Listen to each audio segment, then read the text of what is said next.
I'm honored, really am, to interview David Icke. David, welcome. Thank you.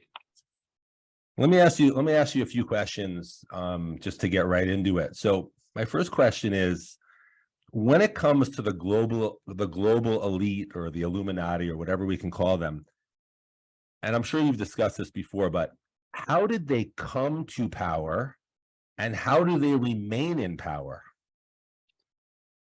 How long have you got?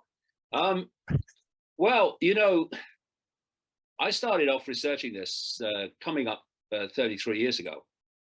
And I've been through many different levels of it. And to really grasp the full nature, or at least a massive nature, because the true nature is even bigger, we've really got to open our minds and realize a lot of things. First of all, we need to appreciate that reality as we experience it is nothing like the way we experience it. For instance, this table here is not solid. I experience it as such. I experience, like everyone else, everything is solid, but it doesn't work like that. So when you've only got to go into quantum physics and even the more cutting edge of mainstream science to see that this is true. And so from that perspective, what is extraordinary anymore? What is out there? What is far out? What is, oh no, that's not possible?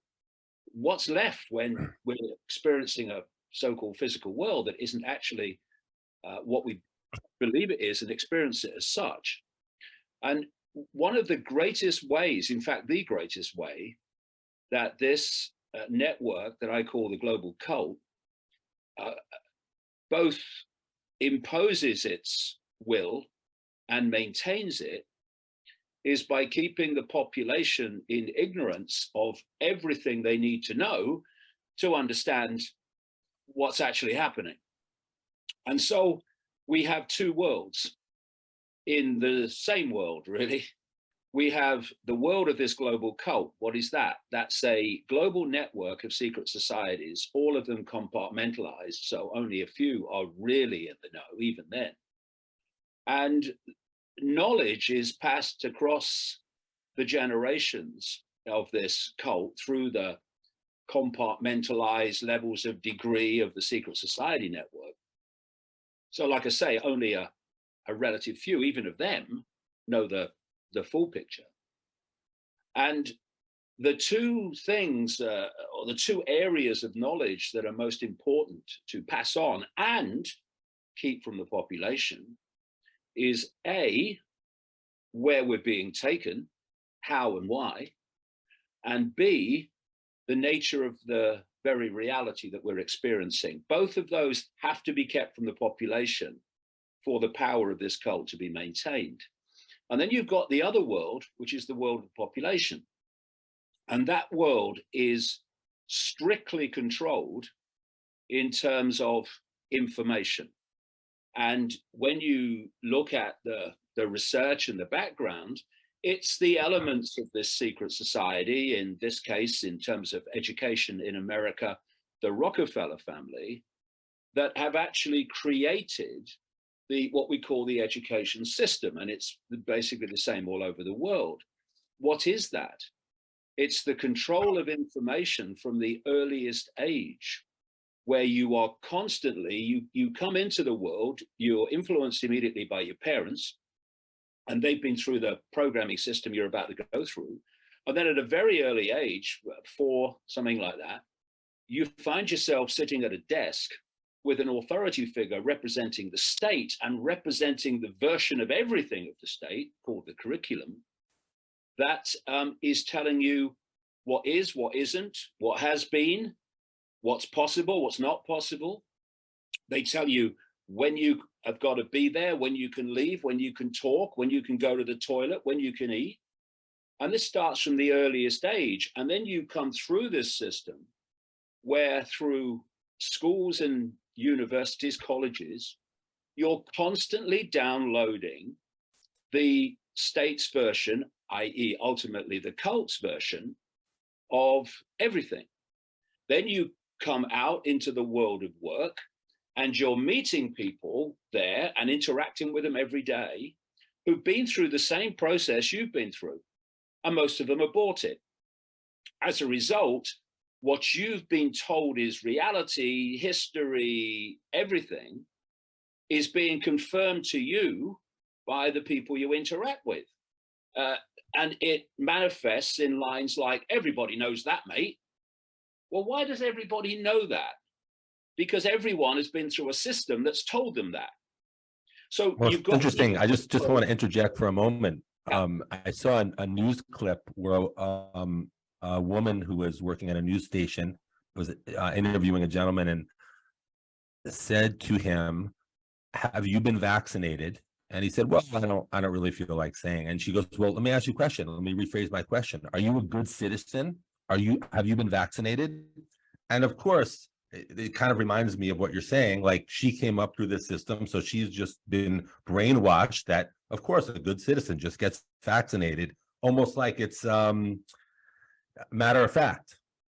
Exactly that. And because underpinning this download of version of reality, which not only is confirmed to you by your peers who've been through the system you've been through, it's confirmed to you by the mainstream media, so-called journalists, so-called, who've been through the same system you have, and actually have a incentive not to deviate from the norm or they'll be out the door. You've got academics, ditto, who've been through the same system, and then even more so in their specialization. And they know that if they deviate from what they've been told to believe, then they'll be out the door or ridiculed or lose their funding.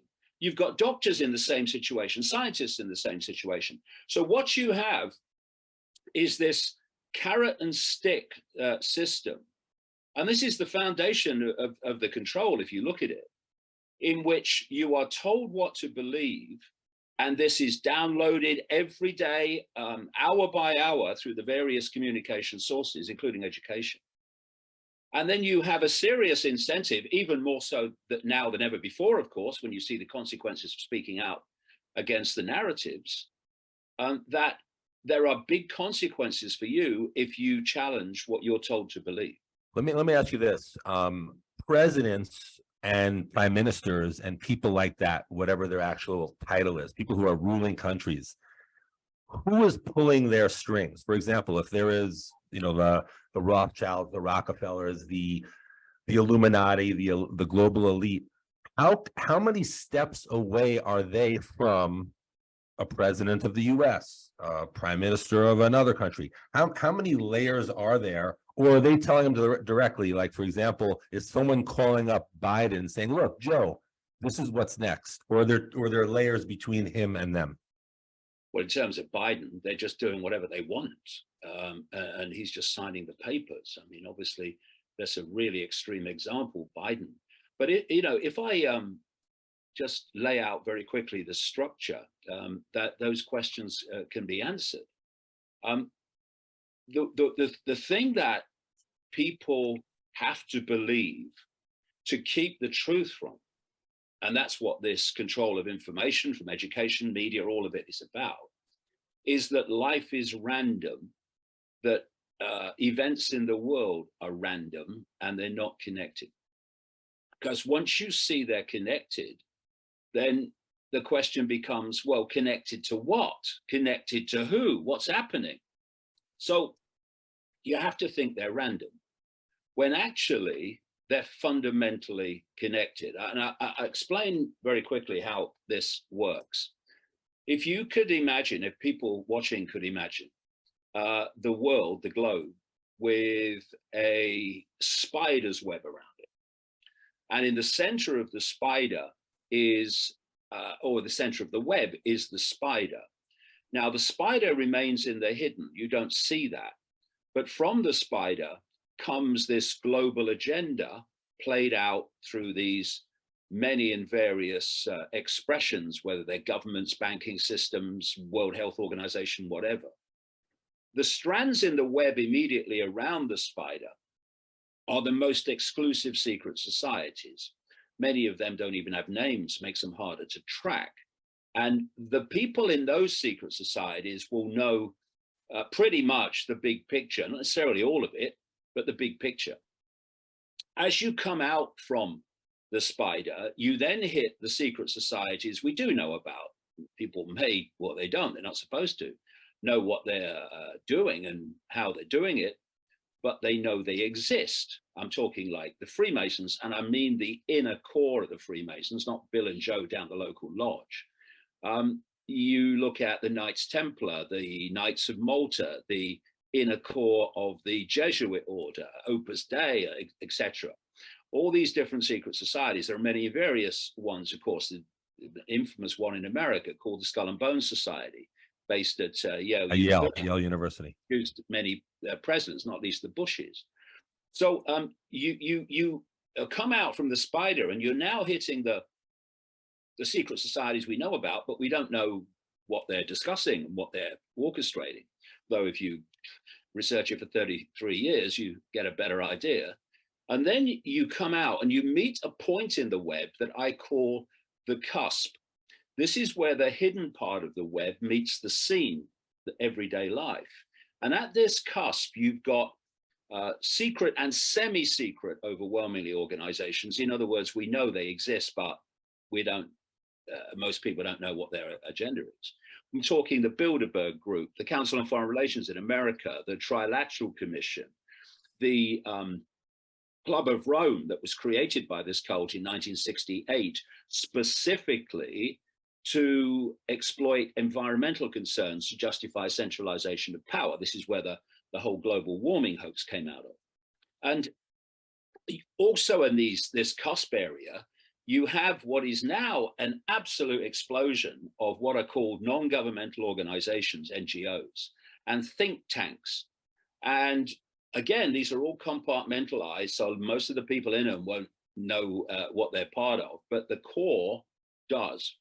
And the job of the cusp organizations is to take the agenda coming out of the hidden, ultimately from this spider, and to play it out in the world of the seen through governments, government agencies, banking systems, corporations, global media, medicine, through the World Health Organization, created by the Rockefellers, and now owned by Bill Gates, Rockefeller gopher.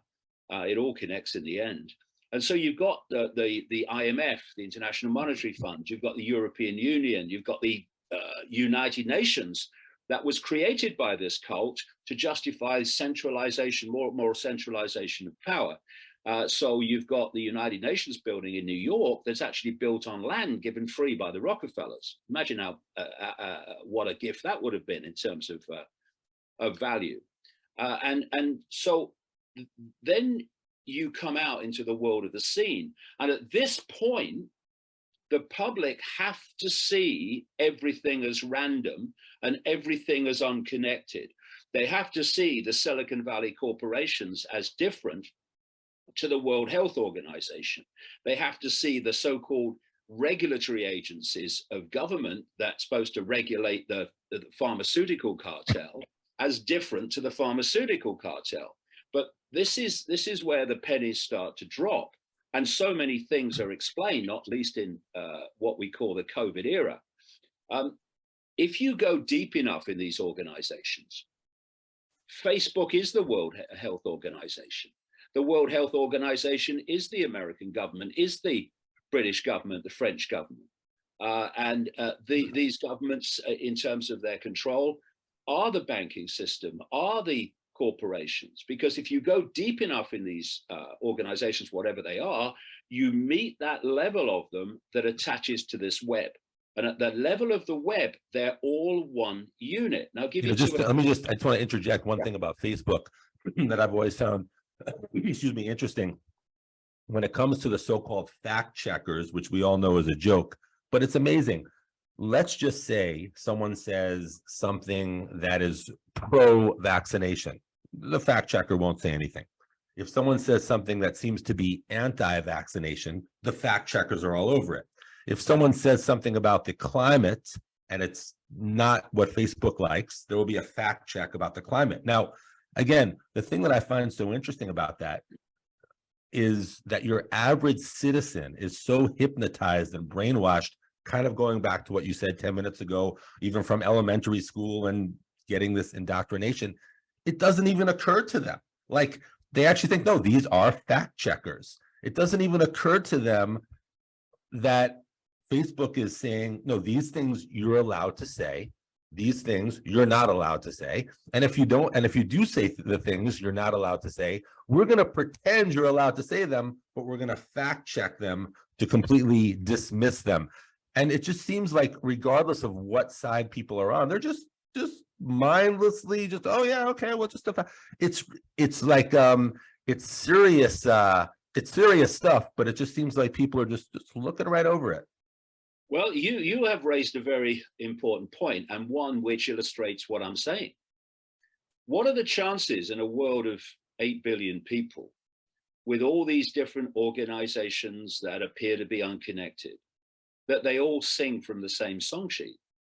You've got Silicon Valley censoring on behalf of the narrative, the authority official narrative. You've got governments running their countries on the basis of the official narrative. You've got doctors the world over doing their job according to the official narrative and repeating the official narrative. Everyone's doing it. Corporations are doing it, and the media are doing it. The global media, mainstream media, is simply reporting the world as if what is coming out of authority in all its forms is true, and indeed the only possible truth. And then, as you quite rightly raise, the fact checkers. I'll give you the definition of fact checkers. Telling people that whatever authority says is true. That's their job.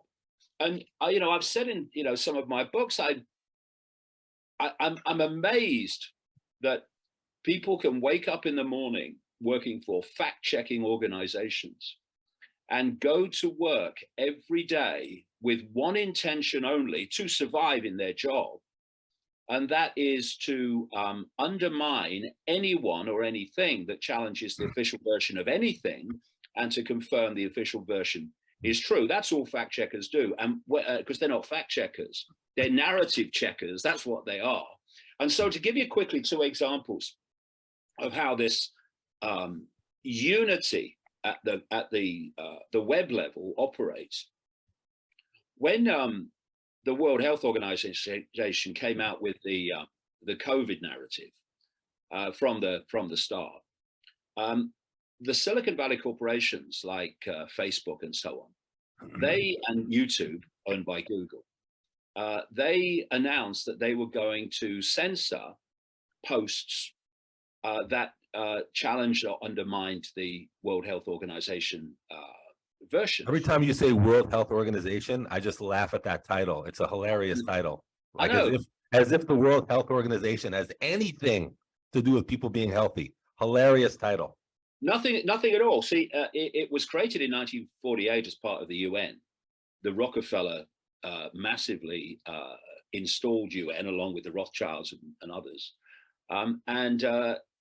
What the idea of the World Health Organization has been from the start is to so centralize control of health globally that under one roof, you're dictating the health policy, quote, health policy of the entire world. And when they played the COVID card, they massively moved forward towards that end. And they want to introduce now this so-called treaty, which will by law mean that when the World Health Organization announces a pandemic, it doesn't have to prove it, just has to say it, then all the countries that are connected to the World Health Organization, i.e. almost all of them, has to respond to this pandemic in the way the WHO says. So you would think, if you thought everything was random, that this was very strange, that Silicon Valley corporations like Facebook and YouTube, that are supposed to be the town square to facilitate debate and opinion, would at the start say we're going to censor on the basis of whether you're challenging the World Health Organization narrative. But once you realize that the World Health Organization is not just controlled by this cult, it was created by it through the Rockefellers, and now through funding, it's run by Bill Gates, who's a Rockefeller gopher. And Silicon Valley corporations were created by the cult. Look at the background to your Googles and your Facebooks and so on. And you'll go into DARPA, the technological lead development arm of the Pentagon, and so on. And you'll go into InQtel, IQT, the technological development arm of the CIA, and people that work in that arena. This is not something, these are not corporations that have emerged organically or spontaneously. It's all been part of the game, because the idea was, and we're seeing it now, we're seeing this card being played. If you're going to control perception, which is what the whole foundation of the conspiracy is, if you control perception, you control behavior. By controlling perception about COVID, you control behavior in relation to COVID. It's very simple, cause and effect. And where does perception come from? It comes from information that we receive. It may be a personal experience, a Facebook post, a newspaper, or whatever, but we're forming our perceptions and dictating, therefore, our behavior from the information that we receive. So this is why this cult is seeking to control information and communication of information, because that will dictate perception, which dictates behavior. This is how it goes. And so the idea of the internet, and there are many good things about the internet, but the idea from a cult point of view was to create a electronic digital communication system globally, and replace all other communication systems. So therefore, through algorithms, you don't even have to have a debate or physically censor like you do with a newspaper of old or a magazine. You just do it with algorithms, and they just don't let certain things be posted. Then you create corporations to dominate the internet. So you create corporations like Amazon, like Facebook and Google and what have you.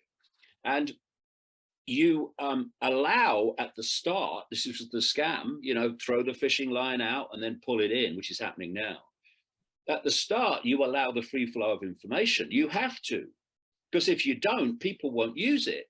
Imagine if the internet was censored as it is now, and that's how it came in. People say, I would do that. Really censor it would be like watching TV in Russia 50 years ago with 2 channels. Yeah. But people, they give the illusion of a little bit of a town square with opinions and openness. Yeah, exactly. So what they did was allow the free flow of information. But then, as these corporations reach near monopoly status, then they start saying, okay, we're going to start doing what we planned all along, which is to control the flow of information, which is getting more and more hysterical. And the idea, and I said this decades ago, is that you so control information eventually through this electronic means by getting rid of all other possible means of communication, that no one ever sees or hears anything that isn't approved by the authorities.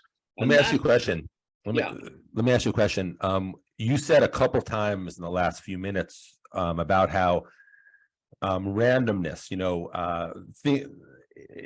things are presented so they appear random, but they're far from random. So I remember when I was in, I think, high school, and I was learning in high school. I'm from New York City. I'm born and raised in New York City. So I was in high school in New York City, and we were learning about World War I and World War II and things like that. And I remember they said, oh, World War I was started because, so-and-so got assassinated or whatever. So outside of the official BS so-called history, I know it's a huge subject and you can only probably, paint some broad strokes on it, but why was World War I and why were World War I and World War II orchestrated? What did they accomplish? What was created? And And I'm even, you know what, when you said about 1948, about the UN being established, that seemed like a big year too, because Israel was established in 1948, the UN. What was The UN was what was the established purpose in of all this? 1945 officially, but the World Health Organization was established in Oh, 1948. right. The point you raise is really, really important and can be very simply answered. When there's a few of you, and compared with the global population, the target population, the people at the core who know the full picture is very, very small. If you go to the core of this cult globally, you probably get them into a single room. And so the only way that you are going to control that number of people is two ways. One, by controlling their minds, by downloading their perceptions, and two, centralized power. So if you look at because this has gone on for a long time, where this has not happened in 5 years or 50 years, this goes back literally thousands to, if you can pick up the thread. So if you look at the world once upon a time, people, they organized themselves in tribes, tribal situations, where the people in the tribe decided what the tribe did. Then we had a pivotal point where lots of tribes were brought together all over the world in what were called nations. Now a few people at the center of the nation are dictating to all the former tribes that form that nation. And then in places like Europe, we had the next stage, long had the next stage, where the nations are brought together under centralized control in the European Union. Then you have the big trading blocs like BRICS and all the rest of them. And you have this word that became common parlance, which describes exactly what I'm talking about, globalization. And put all these things together, and what you're seeing, what you've seen and are still seeing more and more now, is the centralization of power. And at each step, fewer people are dictating to the lives of more and more and more people. And so it's a simple equation. If you are going to control a mass of people, you have to centralize power if there's only a few of you doing it. And secondly, the more you centralize power, the more power you have at the center to centralize even quicker. When you talk about centralizing power, yeah, we've seen the centralization of power. You see, you get faster and faster and faster. Where does anyone think the so-called 1% came from?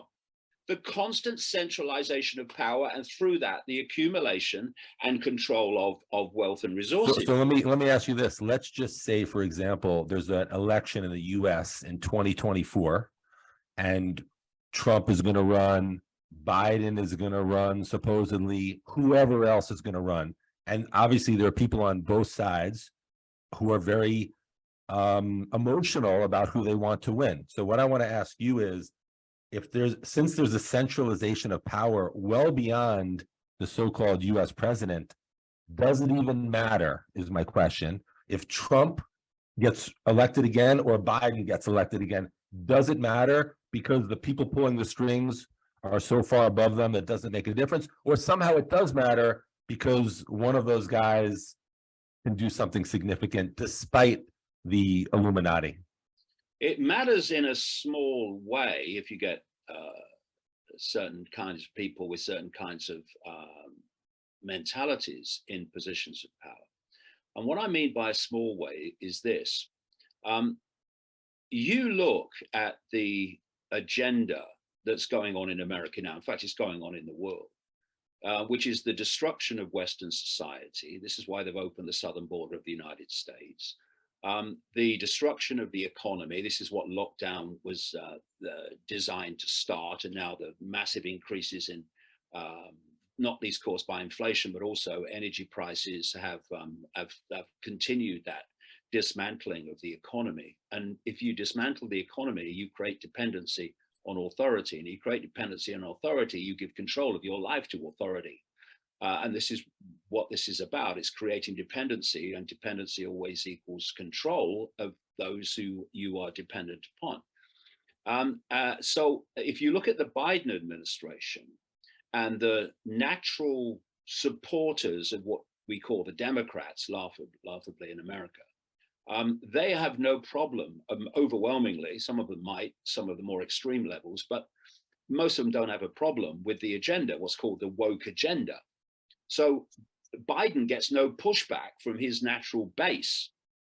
Whereas if you are coming from another direction, you may still be controlled by this cult ultimately, but you have a problem in that your base is pushing back on this woke agenda, this communist fascist agenda, whichever you want to call it. They're all the same thing in the end, tyranny. And so they've got to be much more careful in what they try to push through, because they're going to upset their natural base if they do so. So if you look at the Trump era, nothing really happened that pushed back seriously on this agenda. There's lots of that about the border and the border wall, but nothing of real substance actually happened.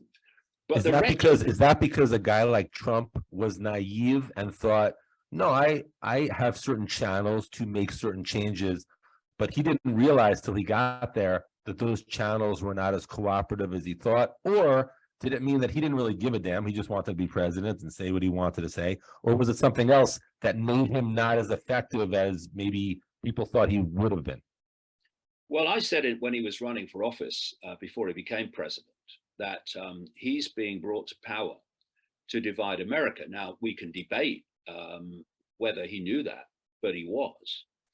The idea was to create, first of all, a verbal civil war, and then in the end, even a physical one, to divide America.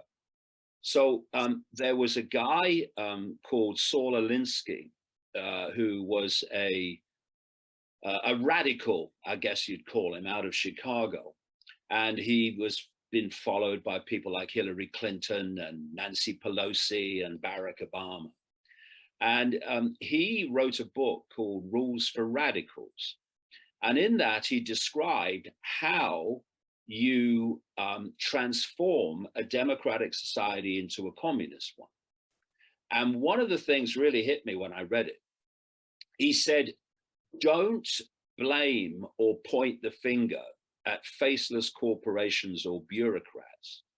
Pick one person and focus everything on them and blame them for everything.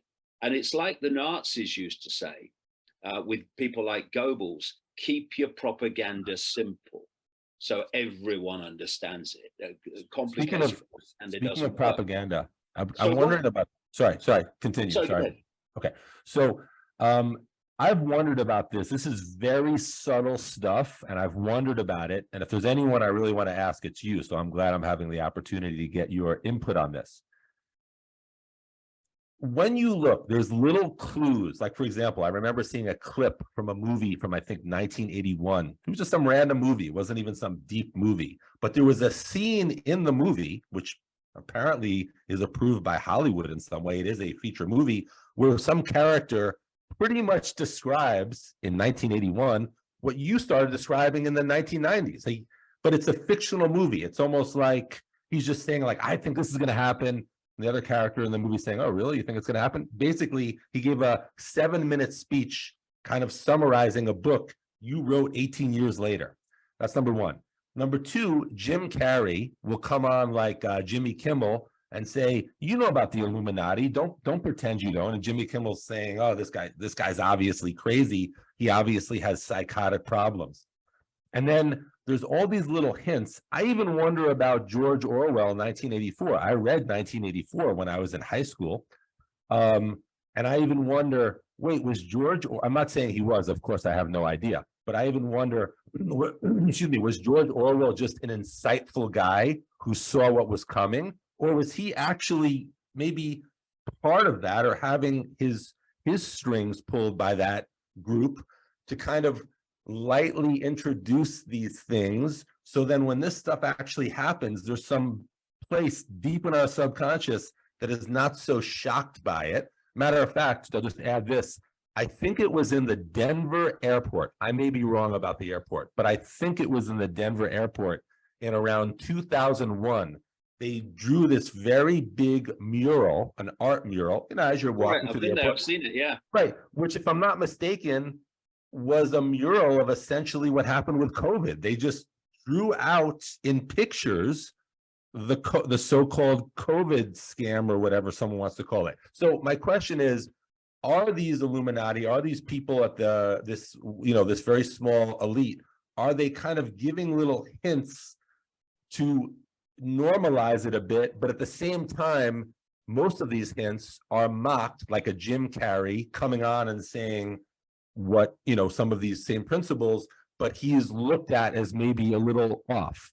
So what is that all about? What you're talking about is predictive programming, of course, where you tell people what's coming, so that when it actually comes, they're almost familiar with it.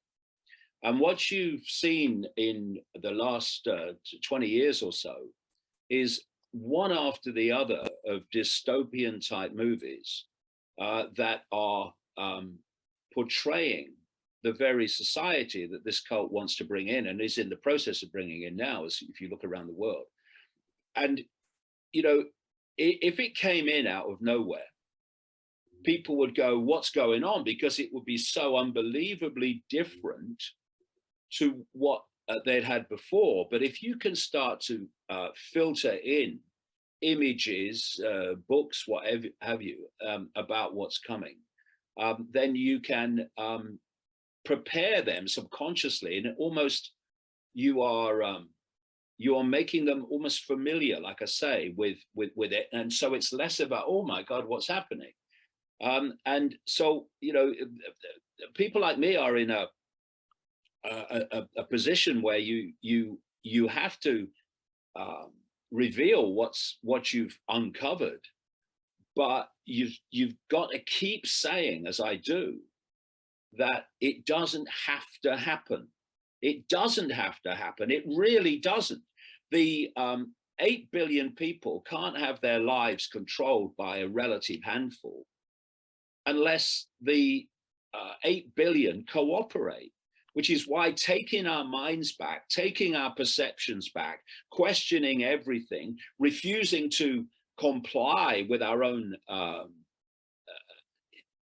enslavement is absolutely vital. And that must be pounded out alongside, yes, this is what the plan is, but the plan doesn't have to happen. It depends on you cooperating with it. What about this? What about, like, for example, let's take some examples. Let's take someone like a Jimmy Fallon, or someone who's like a talk show host.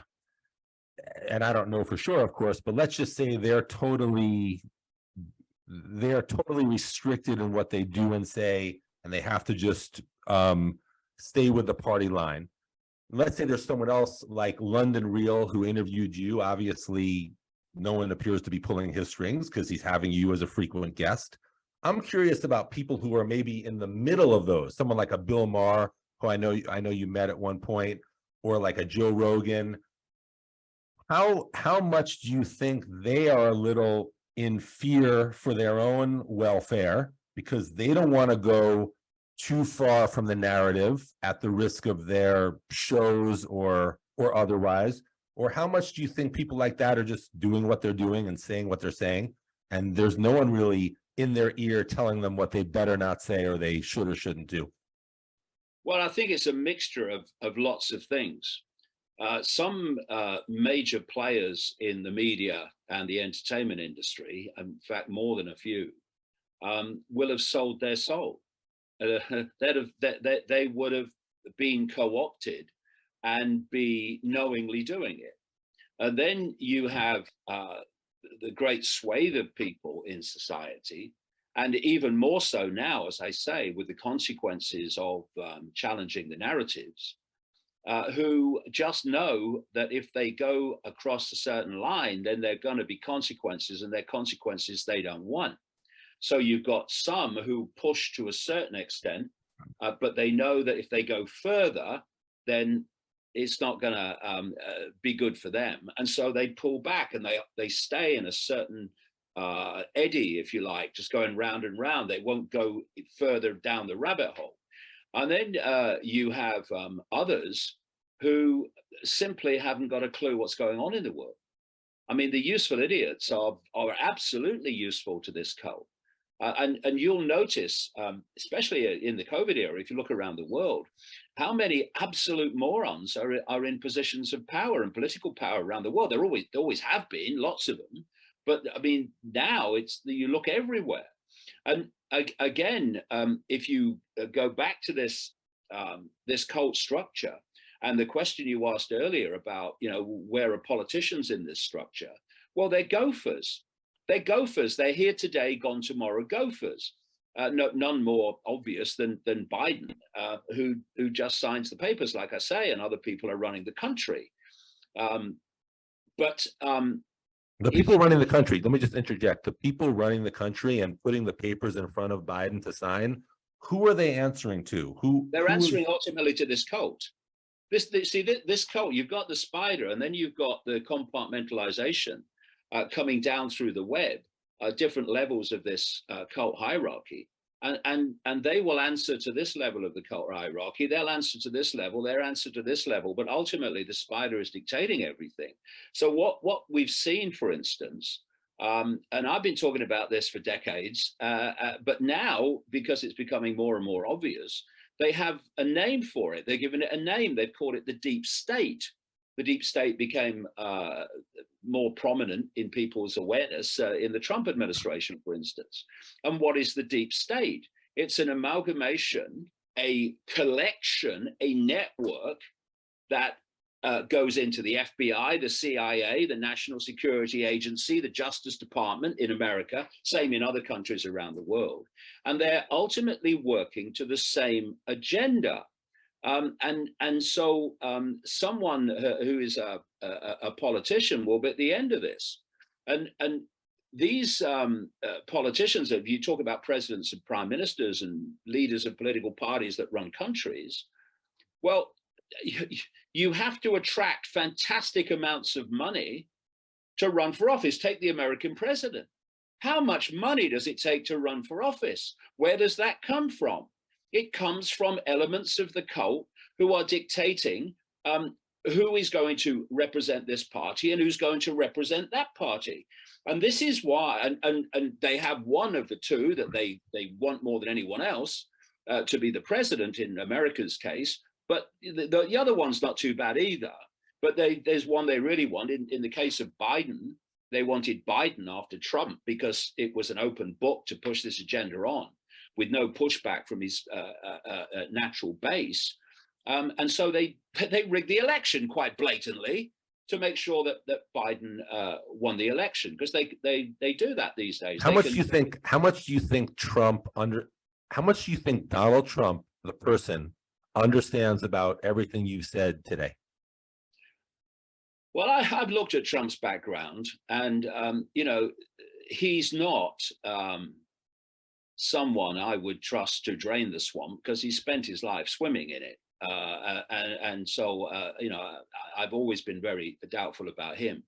But he will be very aware of how this stuff works, because he's lived it. He knows all the deals and the manipulation that goes on, because it's been part of his life as a businessman out of New York.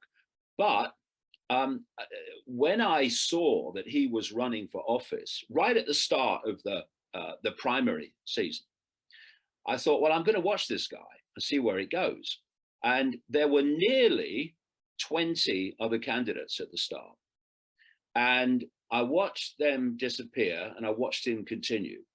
I saw the WikiLeaks revelations of the documents and emails out of the Democratic Party that showed that the Democratic Party hierarchy were rigging the election so that Hillary Clinton won the nomination and not Bernie Sanders.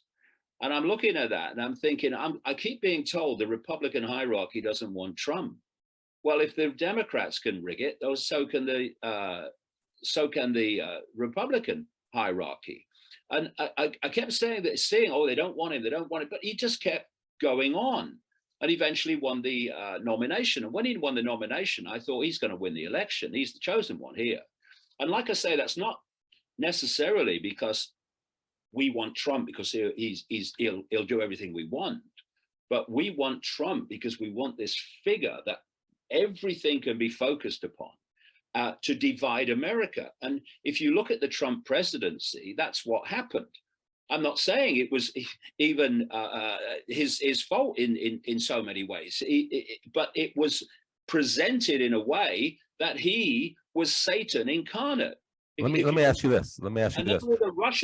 all the Russian stuff came in, and all the efforts to impeach him, and the Trump presidency was stalled, and it also provided lots of excuses for why, talking to the natural base of Trump, certain things he said he would do, he wouldn't do. And then, having divided the country in that way, they bring in Biden, this open signing senile guy who has just literally opened the floodgates. And I said when Biden was running for office with Trump, if Biden comes in, southern border is going to be open. It's going to be, anyone could walk across it eventually. And that's what's happened, because he is not in control of his faculties, quite obviously. He's also an extremely corrupt man, as you can see from his background. Obviously. And thus, he is just someone who'll do anything. Well, let me ask you this, David. When it comes to the Illuminati and the things that have been said about what they do, like having these secret ceremonies with, trafficked children and drinking their blood and all this wild stuff. My question is, why do they, if they do this, why do they do this? What is in it for them? What does someone at that level of this, Illuminati involvement, why are they enjoying raping a child, drinking a blood of a kid? Like for example, let me just say this, David, I think you'd agree that if someone had a very high position in something and someone said, look, I'm going to give you $10 million and you can do, that could be appealing to some people. I could see how that's appealing. But what is appealing to them about doing all that sick shit? Well, I mean, every question you throw at me is a program, really, because there's so many connections to make. If we just very quickly go back before I come to that, to what you said about the wars, because I never quite finished that. Oh yeah, I was curious about the wars. Yeah, about the wars. Well, you look at what the world was like after the First World War. Power was 1918. Far fewer hands than it was before. Then we had the Second World War, and out of that came the United Nations, the Bretton Woods Agreement that led to the World Bank, the IMF, and so on. And power was in far fewer hands than it had been before the Second World War started. Then you had globalization, and if you are seeking to transform society into your image, and you have to do it in steps, because the society they set out to create was so vastly different to what was there at the time. And so what you have to do is destroy the status quo. While the status quo is there of society, then it's going to stop you replacing it. So what you do is you destroy it, and it's known, I call it in my books, creative destruction. You have a war, for instance, a world war, and that destroys the status quo. This is why we have so many wars. Or like 9/11, like 9/11 just destroyed the status quo. Destroyed the status quo. You end the status quo. And so you have the opportunity to put in place another status quo, which is closer to the ultimate goal that you have. Then you have another situation, a war, whatever, that destroys that status quo, and you move it on. And so it moves further and further forward. It's like it reminds me of like if before 9/11 you were at an airport and someone was aggressively really looking you over and checking you out and searching you, you might say, hey, what are you doing? But after 9/11, oh, please search me, please do whatever you want. Please have fun. Take away all my rights. Please do it. Exactly that. The more they can put you in fear, the more you will hand over your rights and your freedoms to, in your mind, protect you from what you've been manipulated to fear. This is why fear is the absolute currency of control. And so, if you look at the COVID era, look at what that did. It absolutely devastated the status quo. That's why it happened. And the world moved on, and now they want to push it on further. What are they doing by raising the cost of energy, which raises the cost of everything, raising the cost of food, destroying small and medium businesses and the employment that they were offering? You're destroying the status quo, and every time you do that, you can put your status quo further and further and closer to the one you ultimately want to end up with, which is what people like Klaus Schwab at the World Economic Forum, a front for this cult, calls the Great Reset. This is what's happening. I coined a phrase back in the 1990s: problem, reaction, solution. I was thinking of that. I read that in your book, and I was thinking of that a couple minutes ago when you were saying what you were saying about 9/11 and stuff. Yeah, you create a problem, but you blame someone else for it to hide the fact that you created it. You are looking for the reaction from the public to your manufactured problem, of do something, this can't go on, what are you going to do about it? And then you, who've covertly created the problem and blame someone else, then offer the solutions to the problems you have covertly created. And those solutions are pushing the world further and further towards the ultimate goal that you have. And so this is in the end, what have I just described? Perceptual manipulation. It's all perceptual manipulation, because you've got to control the mind of billions if the few are going to get the billions to do what you want them to do. I remember in 1993, I was in Japan. I was on a subway or whatever they call it there in Tokyo.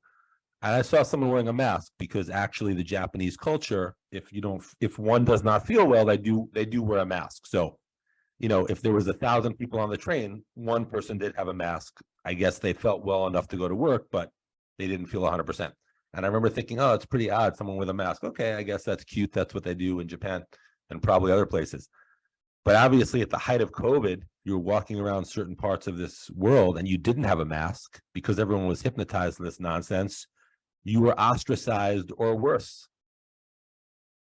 Yeah, well, that's both perceptual manipulation to get people to do it, wear a mask because they believe it protects them, when study after study has shown it doesn't.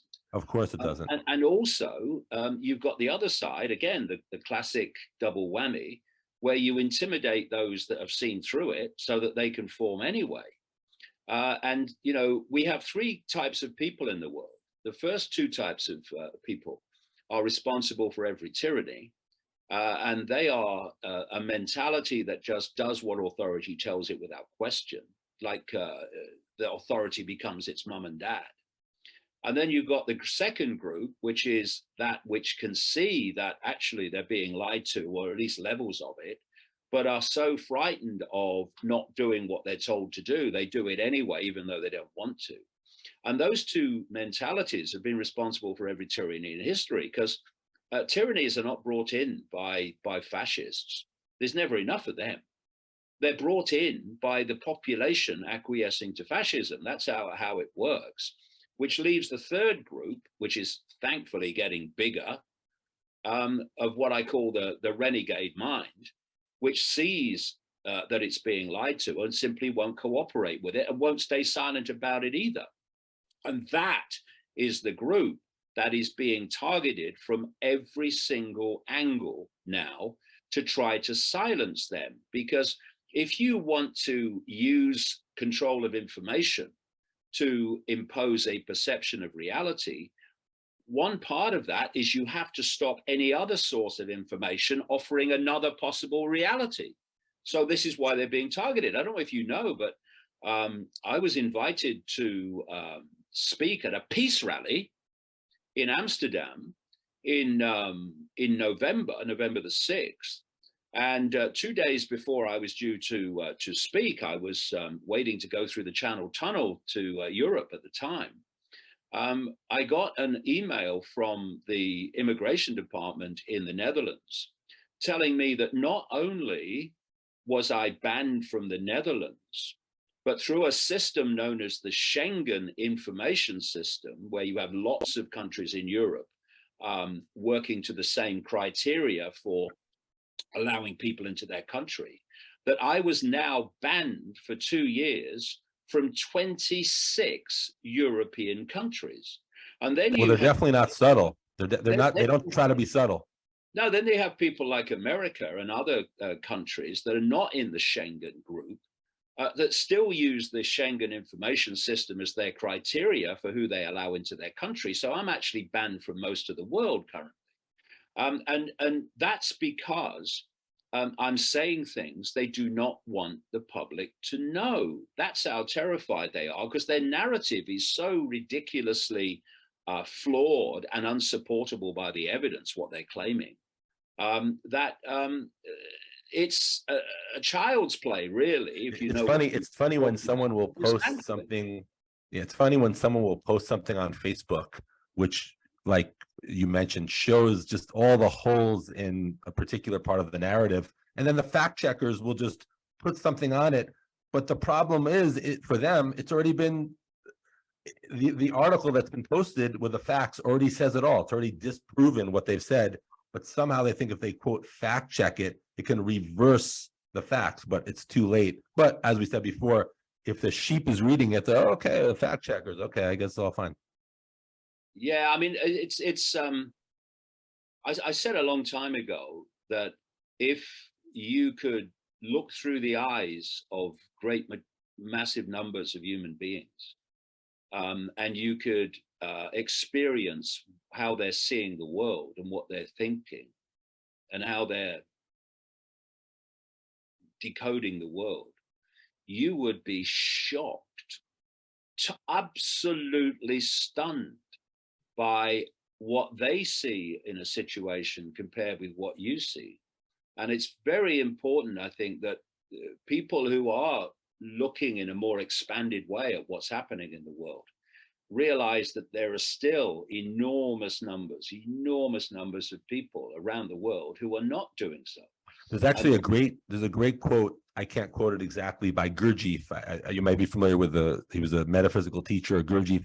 Yeah. And he said, if you knew the amount of sleepwalking through life, people who are running essentially your world, you would go mad in horror. I'm not doing it justice. It's a great quote. Back to what we mentioned before for a moment. I know we went back to the world wars, which was very helpful, by the way. Thank you for that. What is in it for the so-called elite, if they are indeed doing these insane ceremonies with the children and the drink on the blood? What is appealing to them about that? How does that appeal to a human being who's very powerful, or even not very powerful? Who wants to do that? That is happening. I've detailed it in my books in great detail over the years, and it's appropriate that actually we come back to this question after what we've just discussed, because if you think about it, you have things that are not that far out, like governments are lying to us, that people simply will push back on and say, oh no, the governments won't lie, they're there for our benefit. So what chance have you got with that mentality of talking about the subjects you've just raised? I mean, they're like, they're doing what? I mean, are you mad? And that's why so many people have said over the years, fewer and fewer now, though, as the information comes to light, that Icke is just a crazy man. Well, I'm not. I'm not a kamikaze pilot either. It's just that I don't have an information filter called preconceived idea. I'll go where the information takes me, and I will not refuse to go there because it's different to what I thought before, or it's challenging to my perception of this is going on. So I've let the information be my guide and not preconceived idea, and absolutely not fear of what people will say if I come out with this stuff. I'm not bothered to say what they bloody like. I'm interested in the truth, not a statue or a round of applause. Thank you very much. And so what happened, and this is going to take us into the spider to really get a grasp of this whole question that you raised quite rightly. You know, I started out talking about the fact that reality was so different to what we think it is and how we experience it. And let me give you an example of that. If you said to most people, when you look through your eyes, do you see everything in the space you're looking at? They would say, yes, of course. But you don't. We don't. We see a tiny, laughably tiny band of frequency called visible light. That's the only thing that we can see. And to put that into perspective, according to mainstream science, the electromagnetic spectrum, which is basically the reality we experience, is 0.005% of what exists in the universe in different forms of energy. And visible light, the only frequency band we could see, is a fraction, a real fraction of the 0.005%. Some scientists say it's as high as 0.5%, whichever. What we can see is tiny, and the electromagnetic spectrum is tiny compared with what exists. And if you go back to the old analog system of radio stations, television stations, what was that? And what is it where it still exists? It's different frequencies. It's radio and television stations operating on different frequencies in the same space and not interfering with each other as long as they're far enough apart on the dial. They do not realize that the others exist. So you tune to radio station A and you hear radio station A. You then go to radio station B and now you hear that. But radio station A didn't cease to exist when you went to B. It's still broadcasting, but you're not tuned to it anymore. And this reality of ours is broken up into bands of frequency. Some people call them dimensions. And we are experiencing just one TV channel, if you like, while all the others are sharing the same space. Now, most of these, quote, channels, dimensions are way out in terms of frequency from where we're at, but others are very close. In fact, so close they interact. This is where ghosts and stuff like that, paranormal activity comes from. And when you look at the ancient world and you look at how they openly in those days sacrificed young virgins, code for children, and others to the gods, what's this all about? Well, what bloody gods? And then as I've researched this full time for the last 33 years, I've found some remarkable common themes when I've researched the background to famous people, rich and famous people, not least royal families and stuff like that. And that is that they go into Satanism and satanic ritual, blood drinking ritual, and into pedophilia. So you then go, what? But then you go, well, why are they doing what the ancient, why are they doing secretly what the ancients were doing openly when it was kind of acceptable in those days?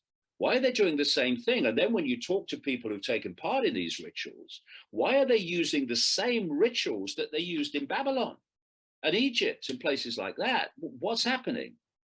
And you start to realize that, especially when you get into the nature of reality and the fact that this reality we call the human world is only a band of frequency interpenetrated by the others. And some of them are so close, they interact. And there's a level of reality, a level of frequency that bleeds into this one that's known as the astral reality, or the fourth dimension, as opposed to what you might call this one, the third dimension. And you start to uncover as you do this, and like I say, I've done this full time for 33 years. I've been to about 60 odd countries doing it. That these gods, as they're perceived, and you look at the gods of the Greeks, the Greek gods, and all that. So, well, what is that? And then what you do is you go around the different ancient cultures, whether it's the Zulu culture in South Africa, whether it's the Aboriginal culture in Australia, and so on, and others. Then you look at Christianity with its demons. What is the Christian demon? It's something outside of human sight that's manipulating humans. Then you go to Islam, and you go to the jinn. And what are the jinn described as? They're described as entities in the unseen manipulating humans. Then you go to the Gnostic belief system in Egypt, and a treasure trove of documents that were found at a place called Nag Hammadi, about 75 miles north of Luxor in Egypt in 1945. They were found in an earthen jar. And when they were translated, decoded, they were documents or writings from a belief system called Gnosticism. And they are estimated to have been put in that jar about 400 AD. And about a fifth of these writings are talking about a unseen force manipulating human society that they called archons, which is appropriate because that's Greek for rulers. And wherever you go in these different cultures, you come across this same common theme, whether it's religions, whether it's non-religious cultures, and so you have this this level, this demonic level of very malevolent entities' consciousness operating very close to this reality, but not close enough for us to see it through visible light. And these rituals, these satanic rituals, and I've talked to endless people around the world who've taken part in, often against their will. And they say that what they're doing is they're interacting with these entities in this astral dimension. And this astral dimension, these entities in the astral dimension, they ultimately are the spider. That's where it's coming from. And this global cult. Were these entities, real quick, were these entities at one time embodied human beings who left their bodies and their so-called souls are existing on the astral plane, or they just exist on the astral plane? They don't have to get there by having existed in a body first? Well, I mean, both, because a lot of these entities, they come into this reality through what we call human bodies to be part of this. Is that connected with like shape-shifting? Oh yeah, I mean, you see, again, you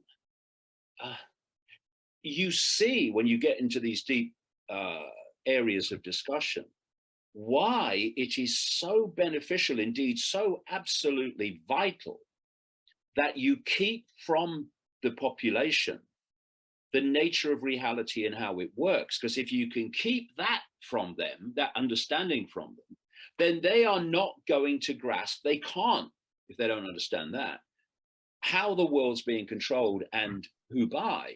So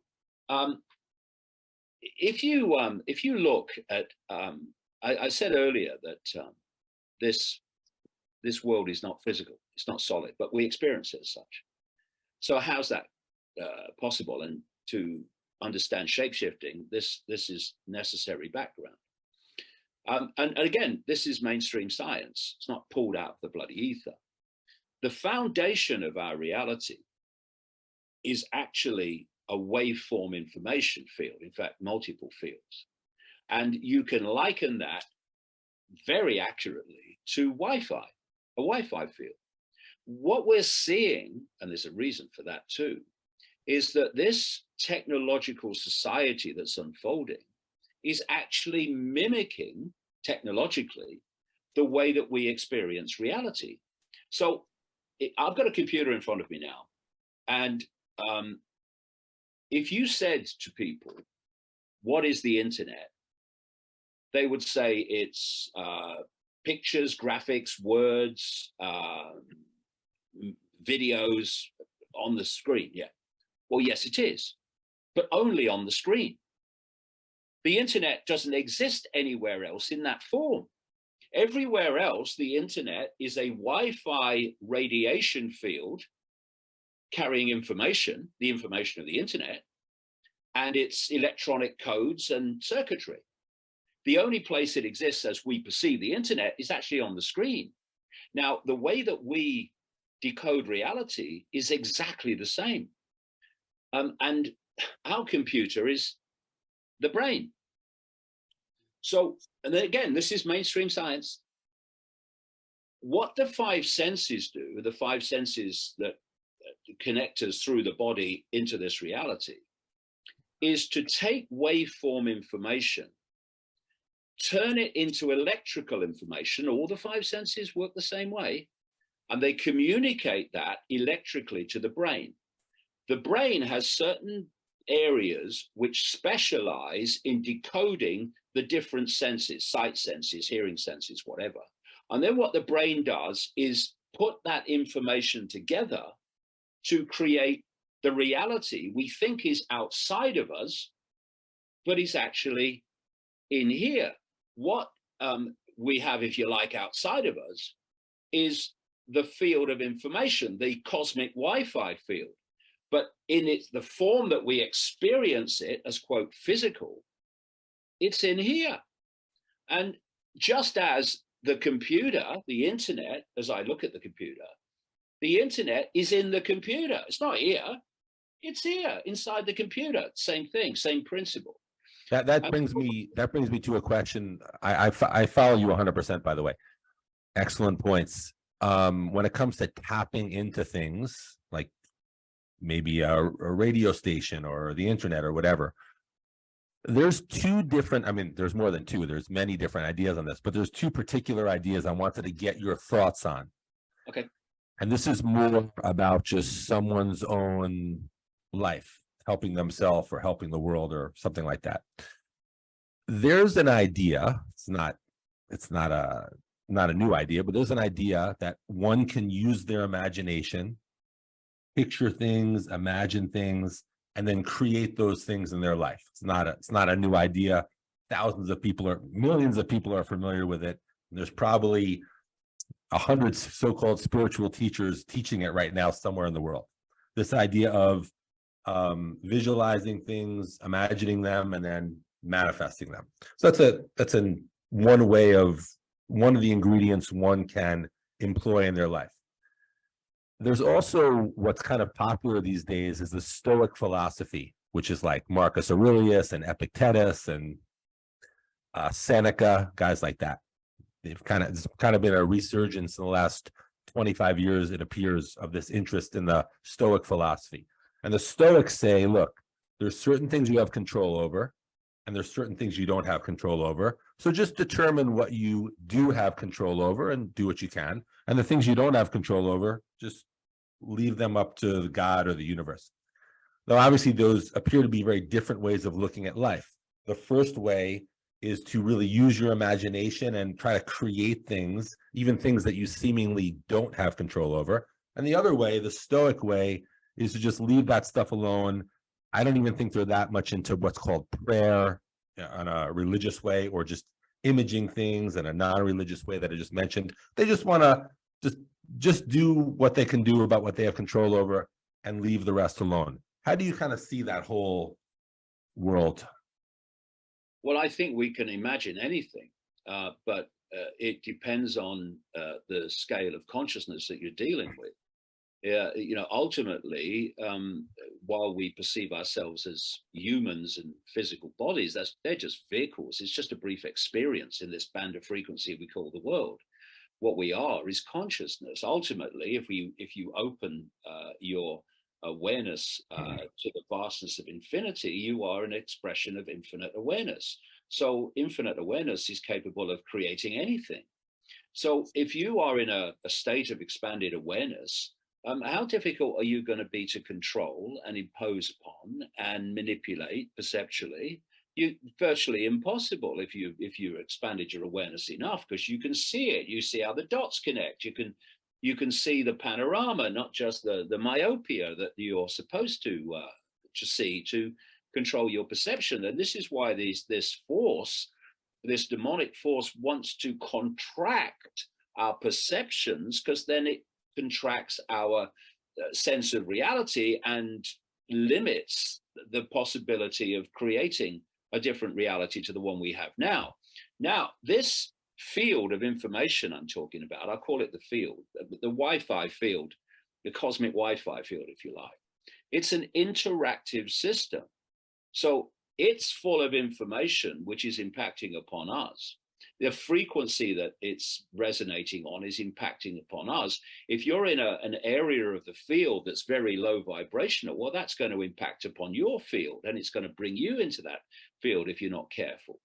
And if you're in a more expanded state, you're going to be interacting with a much greater swathe of that field. And what is that field? It's possibility, it's potential, it's inspiration, it's insight, it's information that we are capable of connecting with and being inspired by.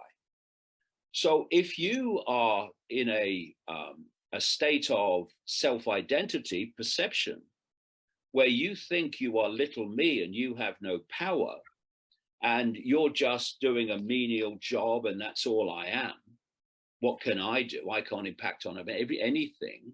Then that perceptual state has a frequency. It's well known, even in mainstream science, that every time we think and we feel an emotion, we are generating a frequency that relates to that emotion. For instance, fear and depression and anxiety are very low, slow frequencies.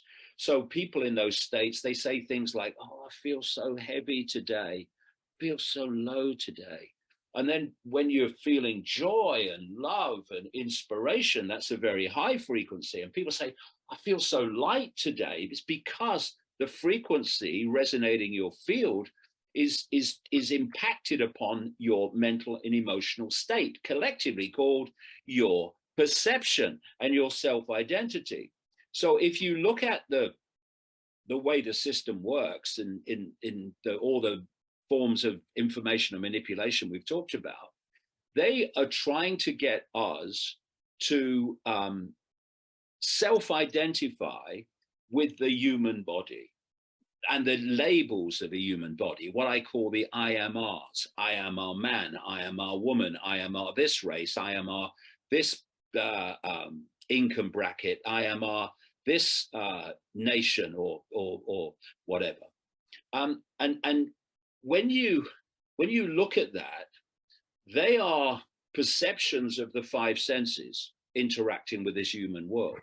And if you self-identify only with them, then you are in a very myopic perceptual state, and both about yourself in terms of your self-identity. I'm just a human, what power do I have? And you're also, because of the nature of the frequencies that perception generates, you're interacting with that level of frequency within the field. And that becomes a self-fulfilling prophecy.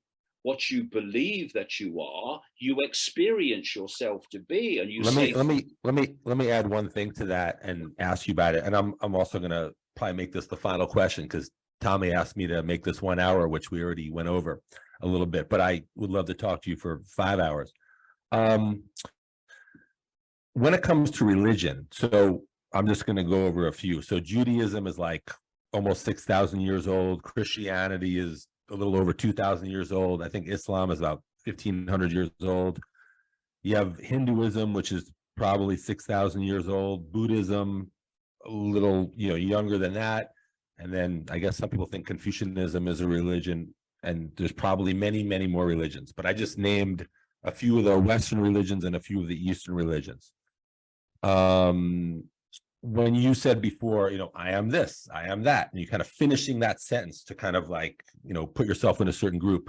When people then say, I'm Christian, I'm Muslim, I'm Hindu, I'm Buddhist, or whatever it might be. My question is, what are the positives and what are the negatives? Like, what do you kind of like and respect about religion, and what do you think is very maybe negative about religion? Right. Well, I think if you look at all religions, you'll find things that that I would agree with. They are in their different ways describing many things that I'm describing. However, I said a long time ago, if you can give me a name for what you believe, you're in a prison, because we are an expression of infinity, all possibility, all potential. And once you put yourself in a prison of the mind, which I say religions are, because if you stray beyond certain beliefs, no matter what the religion is, then you're no longer a whatever the religion is, because you've strayed beyond the blueprint, the belief system that that religion says you must have to be a whatever the religion is. And so you've created yourself a prison cell. That's what religions are. That's what political parties are. That's what all these different belief systems are. They're prisons of the mind. And so if you go back to what I said about the fact that we can only see a fraction of 0.005% of what exists in the what they call the universe in terms of energy, and then you ponder on this. Religions are telling us, basically, the major ones anyway, that all you need to know, and what you must believe, or else you're not one of us, is within the covers or between the covers of a single book, within a fraction of 0.005% of what exists in the universe. That's ridiculous. So if people are guided by religion and take from it what feels right and leave the rest, then religious things can be quite positive in that sense. But if you take it as a whole, I mean, I've always lived my life on the basis of what the ancient Greek philosopher Socrates is supposed to have said. Paraphrasing it, wisdom is knowing how little we know. Once you realize the tiny band of experience that we're having within infinity, you get a humbleness. You realize that there's one thing that you can say that can never be contradicted and will always be true. Whatever you think you know, there's always more to know. There has to be within the situation we Not to find mention a lot of what one thinks they know is probably mistaken. Let me ask you one follow-up question on religion. When it comes to the story of Jesus, it appears, I'm not a historian, but I think in like 12 or 15 different cultures, there's this idea of someone who was born to a virgin, went away somewhere, got knowledge, came back, raised the dead, healed the sick, got killed between two criminals, and then came back to life a few days later.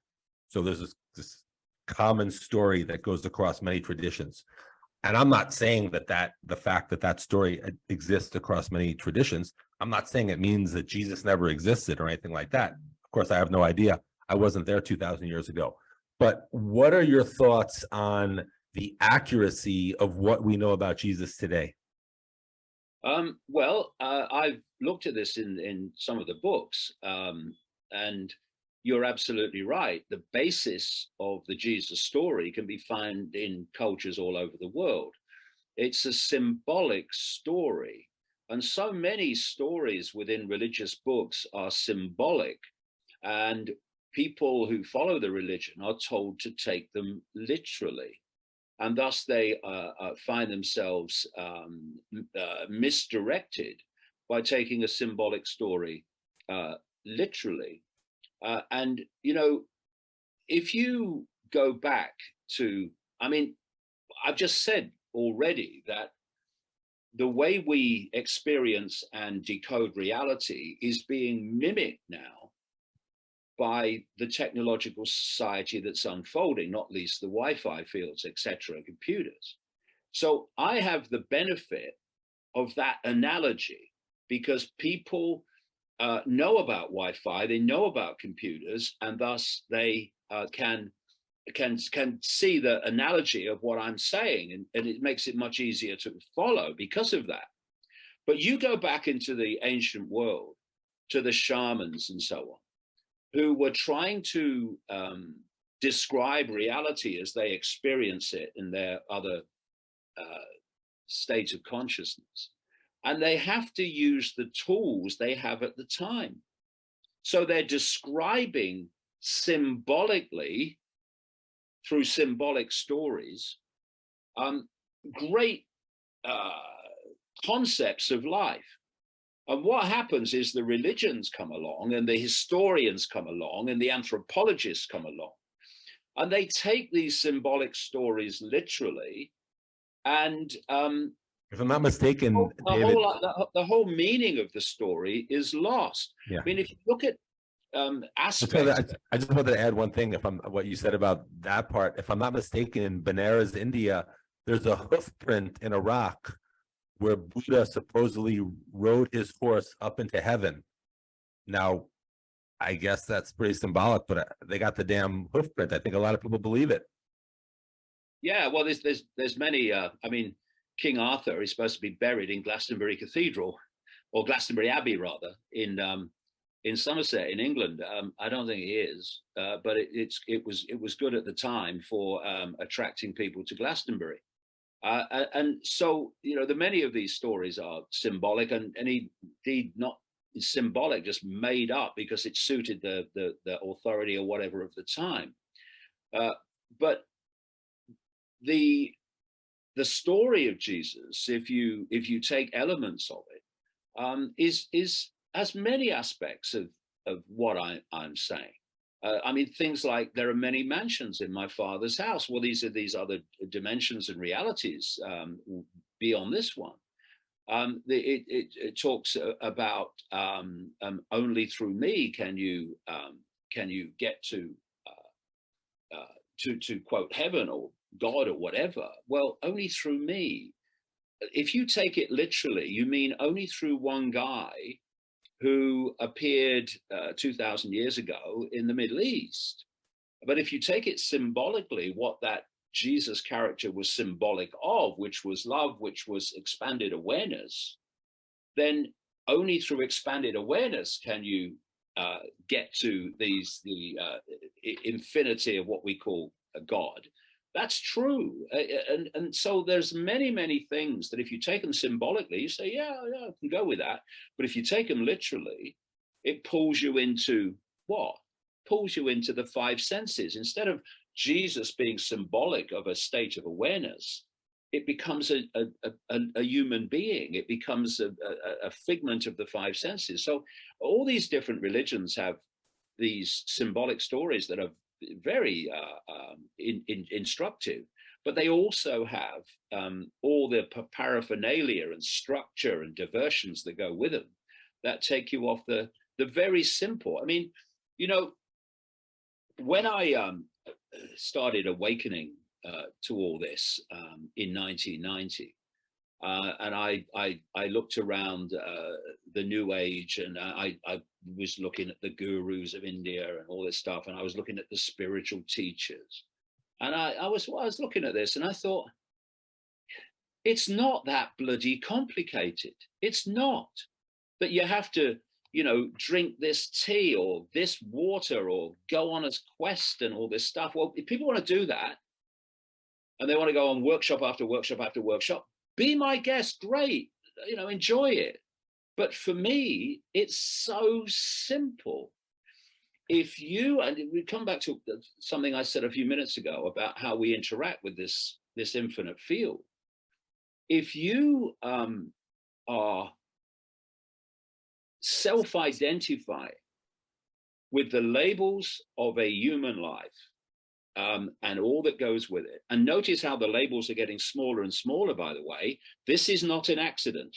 This cult knows how this works. It knows that the more myopic it can manipulate people to have a self-identity with, the more they're withdrawing from more and more swathes of this field of possibility, potential, etc. So now we have this LGBT and this list of letters that goes on and on now in some universities. Unbelievable. And each one of these letters is a myopic self-identity, where people are now self-identifying the I. Who are you? I'm a so-and-so. Oh, so you're defining the I by your sexual preference? What? That's where we've got, and it's being done on purpose to squeeze and squeeze and squeeze the sense of identity that people have, because the more you do that, the more you're pulling people out of the greater swathes of the field into smaller and smaller areas of the field and smaller areas of potential and possibility. So the thing is, instead of all this complicated stuff that people talk about, all you need to do, in my view, it's all I've ever done, is to redefine your self-identity. Instead of the myopic self-identity of the I am R of human labels, you say, and not just say it, but live it, know it. I am an aspect. Ultimately, I am all that is, has been, and ever can be, having a brief human experience. And what the body does, because through the five senses of the body, it's decoding this tiny band of frequency, it gives the consciousness experiencing through the body a myopic view of reality. But and that can entrap people. It entraps most people for an entire lifetime. But if you self-identify not with the body, not with the labels, but with being the consciousness that's experiencing through the body, that expansion of self-identity, who you are, the real I, expands your awareness deeper and deeper into this field of possibility and probability, and you start to see things, grasp things, get insights into things, observe things, perceive things that would never do. And that's why this force, this demonic force, has set up this structure of society and getting more and more extreme to squeeze people's self-identity to the point where they're not into that expanded state of awareness. Well, and actually, this is the real reason, just a quick point.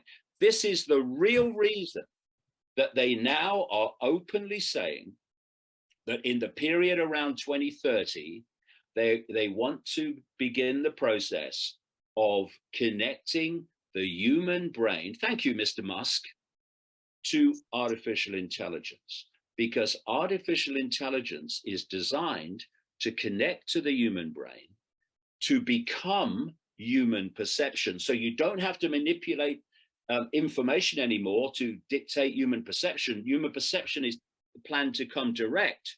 And that perception from AI will not include I am all that is, has been, and ever can be. This is the real reason they want to connect us to AI. And what is ultimately behind AI and this phenomenal technology that's coming in? This demonic force through the spider and through the web that controls Silicon Valley and is introducing it. And if I could just say very quickly, because I didn't quite finish that point, we went off in another direction. Shape-shifting.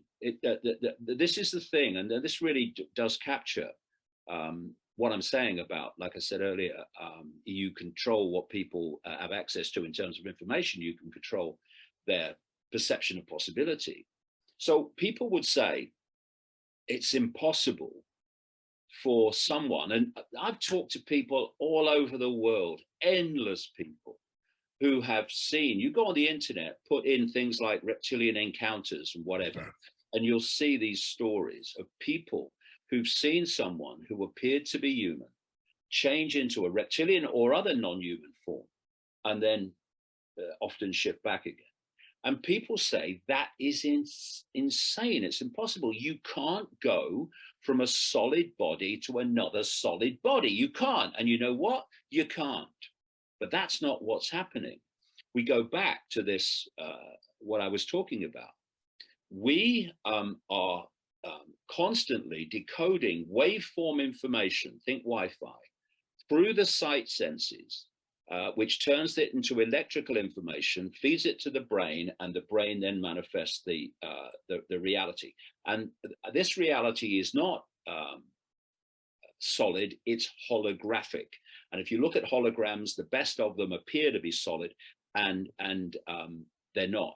But it's holographic, not solidity. And more people in mainstream science are starting to realize that actually, if you take the reality to be holographic, lots of the former mysteries about reality start to fade and fall, because the holographic explanation then explains them. So what people are doing, like I'm looking into this room now, and this room in its foundation state is a waveform field of information. And what I'm doing is decoding that information through the electrical transformation to the brain, and the brain is forming this reality of me sitting in a room, which is exactly what's happening with this computer, which is taking the Wi-Fi field and putting the Wi-Fi field, the information in it, on the screen in a completely different form to how it appears in the Wi-Fi field. That's exactly what we're doing. So shape-shifting. These entities, and this is an explanation for why we have royalty and aristocracy and people that think their bloodline is special and all that stuff. These entities in the lower astral dimension, very, very close to this one, have created forms that are actually hybrids, and we call them bloodlines, but actually they are hybrid information fields. Like humans will have a human information field. So when we look at someone with a human information field, the decoding systems of the body brain will decode the appearance of a human body. Like people looking at me now, they'll see a human body. But these non-human or these demonic fields, these demonic entity, quote, bloodlines, they have two information fields. One's the human field of information, and one's the non-human field of information.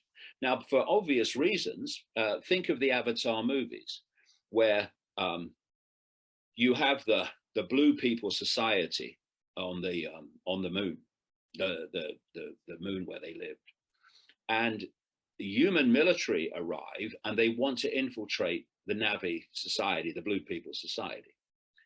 But they can't do that, because if they try to infiltrate the Blue People Society, I mean, it would be rather obvious. Who the hell are you? Look at this bloke, what he looks like. So what they did was they took on an outer form that appeared like the Navi, like the Blue People.